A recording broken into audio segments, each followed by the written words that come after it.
Friends, जो मैं आप लोगों के साथ डिस्कस करने जा रही हूँ वो है rapid slide titration method for Widal test. जैसे कि आपको पता है कि विडाल टेस्ट जो है वो एंटेरिक फीवर या टाइफाइड फीवर को कंफर्म करने के लिए किया जाता है, जो कि साल्मोनेला बैक्टीरिया के थ्रू कॉज होता है, जो कि ग्राम नेगेटिव बैक्टीरिया है, रॉड शेप्ड। तो आज इसमें हम पढ़ेंगे कि विडाल टेस्ट जो रैपिड स्लाइड टाइट्रेशन मेथड है वो कैसे करते हैं। तो थोड़ी सी इंफॉर्मेशन देती चलूं कि विडाल टेस्ट का नाम विडाल इसलिए पड़ा था 1896 में एक साइंटिस्ट जॉर्ज फर्नांड विडाल, उसने इस टेस्ट को इन्वेंट किया था, जिसकी वजह से इसका नाम जो है वो विडाल पड़ा था। इस टेस्ट में हम क्या करते हैं बेसिकली, इस टेस्ट में हम एंटीजन सस्पेंशन लेते हैं जो कि रेडीमेड अवेलेबल होती हैं, ऑलरेडी डाइल्यूटेड होती हैं, आपको कोई ज़रूरत नहीं होती उनको फर्दर डाइल्यूट करने की। तो अनडाइल्यूटेड जो है वो लेंगे हम एंटीजन्स, और एंटीजन सस्पेंशन लेंगे जो कि क्या कंटेन करते हैं किल्ड बैक्टीरिया। और उसके बाद पेशेंट का सीरम लेंगे, उनको हम मिक्स करेंगे और एक ग्लूटिनेशन या क्लम्पिंग चेक करेंगे। तो जिस लेवल की एक क्लम्पिंग आएगी तो उसका मतलब है कि इन्फेक्शन जो है वो पेशेंट को है।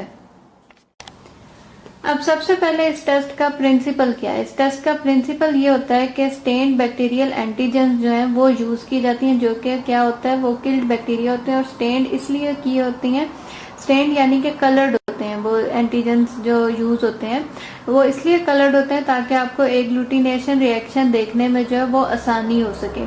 तो जैसे कि आपको पता है साल्मोनेला की बेसिकली जो है वो दो एंटीजन होते हैं, ओ एंटीजन और एच एंटीजन, और आगे से उनके सब एंटीजन होते हैं। तो जो ब्लू स्टेन्ड होगा एंड वो हमेशा जो होगा ब्लू स्टेन्ड एंटीजन वो स्पेसिफिक होगा सोमैटिक ओ एंटीजन, जबकि जो रेड स्टेन्ड एंटीजन होंगे वो स्पेसिफिकली होंगे फ्लैजिला एच एंटीजन को शो करेंगे। तो प्रिंसिपल क्या है कि the stained bacterial antigen are bacteria killed and stained to enhance the reading of agglutination reaction, and the blue stained antigens are specific to somatic O antigen while the red stained antigens are specific to flagella H antigen। तो अगर normally आप लोग use करें तो normally जो antigen suspension use होती हैं वो कौन कौन सी होती हैं, ओ एंटीजन यूज होता है, एच एंटीजन यूज होता है, ए एच एंटीजन यूज होता है और बी एच एंटीजन यूज होता है, जो नॉर्मल रूटीन में देखे जाते हैं। अब आइटम्स क्या रिक्वायर्ड होता है, सीरम तो आपके पास चाहिए ही चाहिए, उसके पेशेंट का सीरम, उसके और सीरम हमेशा आप देखें वो क्लियर सीरम आपके पास होना चाहिए, उसके अंदर कोई भी हिमोलिसिस नहीं होनी चाहिए। और इसके बाद पाइपेट आपको चाहिए जो कि कैपेबल हो 0.005 ml से 1 ml की उसकी कैपेसिटी और डिस्पेंस करने की। अब 0.005 to 1 ml मतलब यानी कि 5 माइक्रोलीटर से 1000 माइक्रोलीटर जो है वो डिस्पेंस करने की उस पर कैपेसिटी हो या कैपेबल हो। उसके अलावा आपको रिएक्शन स्लाइड या रिएक्शन टाइल चाहिए जिसका व्हाइट बैकग्राउंड हो ताकि एग्लूटिनेशन देखने में आसानी हो। अब रैपिड स्लाइड टाइट्रेशन मेथड पे जाने से पहले आप जो है वो क्वालिटेटिव एक तरह से टेस्ट परफॉर्म करेंगे, यानी कि एक ड्रॉप जो है वो सीरम का लेंगे जो एटलीस्ट 40 माइक्रोलीटर होगा, और एक एक ड्रॉप जो है वो एंटीजन जो बैक्टीरियल एंटीजन होंगे, स्टेन बैक्टीरियल एंटीजन जो ऑलरेडी अवेलेबल है उनका लेंगे, उनको मिक्स कर लें और पहले आप देखें कि एग्लूटिनेशन किस में आई है। मिसाल के तौर पे आपने मिक्स किया और आप देख रहे हैं कि एग्लूटिनेशन जो है वो सिर्फ ओ वाले हिस्से में आई है, ओ एंटीजन में आई है, या ओ में नहीं आई सिर्फ एच एंटीजन में आई है, या फिर ए एच में आई है, या फिर बी एच में आई है, या ओ और एच में आई है बाकी में नहीं आई। तो फिर अब आपका क्या स्टेप होगा, नेक्स्ट स्टेप आपका ये होगा कि आपने टाइट्रेशन लिखनी है कि कितने लेवल का इन्फेक्शन जो है वो पेशेंट को है। तो मेन जो इस लेक्चर का मकसद है वो यही है, रैपिड स्लाइड टाइट्रेशन मेथड के रैपिडली हम ये देख सकें और टाइट्रेशन मेथड से हम देख सकें कि कितने लेवल का इन्फेक्शन जो है वो पेशेंट को है। अब वो कैसे होगा अब हम वो डिस्कस करेंगे।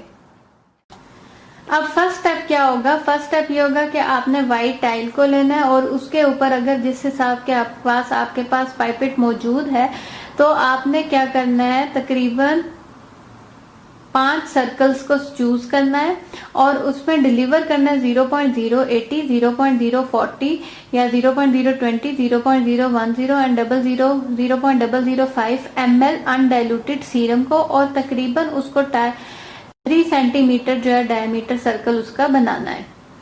अगर ये आपके पास पाइपेट ml में अवेलेबल नहीं है, माइक्रोलीटर में अवेलेबल है, तो आपने 80 माइक्रोलीटर, 40 माइक्रोलीटर, 20 माइक्रोलीटर, 10 माइक्रोलीटर और 5 माइक्रोलीटर जो है वो अनडाइल्यूटेड सीरम लेना है।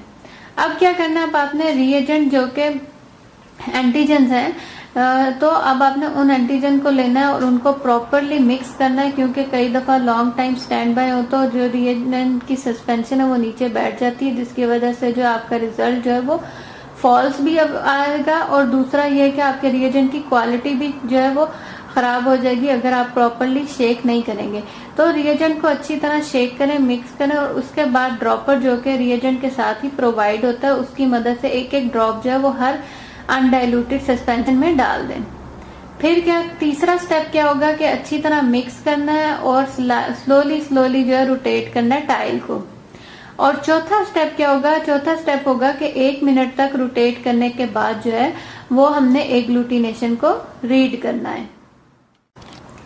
अब यही स्टेप मैं आपके साथ दोबारा डिस्कस करती हूँ कि using step number 1, using a suitable pipettor deliver 0.080, 0.04, 0.02, 0.01 and 0.005 ml और 80, 40, 20, 10 and 5 microliter of undiluted serum on a row of 3 centimeter diameter circle using white tile. Step number 2, shake the reagent well using the dropper provided. Add 1 drop of appropriate undiluted antigen suspension to each serum aliquot. Step number 3, mix well each circle, slowly rotate tile. And step number 4, read agglutination after 1 minute. और at the and अब मैं आपको ये बताऊंगी कि हम जो result आएगा एग्लूटिनेशन का, अगर वो हर सर्कल में शो कर रहा है, मतलब 0.080 वाले में भी आपने एग्लूटिनेशन देखी और 0.005 ml या 5 माइक्रोलीटर वाले सर्कल में भी आपने एग्लूटिनेशन देखी, तो अब उसको रिपोर्ट कैसे करेंगे वो मैं अब आपके साथ एंड में शेयर करती हूँ। अब आते हैं हम रिजल्ट की तरफ। अगर आपने देखा कि जो फर्स्ट सर्कल यानी कि 0.08 ml या 80 माइक्रोलीटर में आया था, तो यानी कि वो डाइल्यूशन थी 1:20। और अगर आपने देखा कि 0.040 ml और 40 माइक्रोलीटर सीरम जब आपने यूज किया और एग्लूटिनेशन देखी, तो वो डाइल्यूशन थी 1:40। और नेक्स्ट जो अगर है आपने वो सर्कल जिसमें आपने 20 माइक्रोलीटर या 0.020 ml सीरम यूज किया था और एग्लूटिनेशन आई, तो उसको हम रिपोर्ट करेंगे 1:80 यानी। और नेक्स्ट जो है वो है अगर आपने 0.010 ml जो है यानी कि 10 माइक्रोलीटर अगर आपने सीरम यूज किया और एग्लूटिनेशन देखी, तो उसका मतलब है कि ये डाइल्यूशन कौन सी थी, ये थी 1:160। और लास्ट में आपने जब 0.005 ml या 5 माइक्रोलीटर सीरम यूज किया था और एग्लूटिनेशन देखी, तो वो डाइल्यूशन जो थी वो थी 1:320। अब जो पॉजिटिव हम कहाँ से शुरू करेंगे, 1:80 यानी ये रिजल्ट जो है इसका मतलब है कि ये पॉजिटिव है या एग्लूटिनेशन सीन है। और 1:80 से ऊपर जितनी भी डाइल्यूशन जो है वो अगर उसमें एग्लूटिनेशन देखी जाएगी, तो इसका मतलब है कि पेशेंट के अंदर जो है वो इन्फेक्शन लेवल जो है वो ज्यादा है। तो इस तरह हम करते हैं rapid slide titration method Widal के लिए। आई होप कि आपको अच्छी तरह समझ आ गया होगा कि कितना सीरम की क्वांटिटी लेनी है, कितना और क्या प्रोसीजर होगा, और रिपोर्ट को हम रिजल्ट को हम कैसे रिपोर्ट करेंगे। बहुत ही इजी वे में हम विडाल टेस्ट जो है वो रैपिड स्लाइड टाइट्रेशन के मेथड के थ्रू परफॉर्म कर सकते हैं। तो ये तो था आज का लेक्चर विडाल टेस्ट के मुतालिक।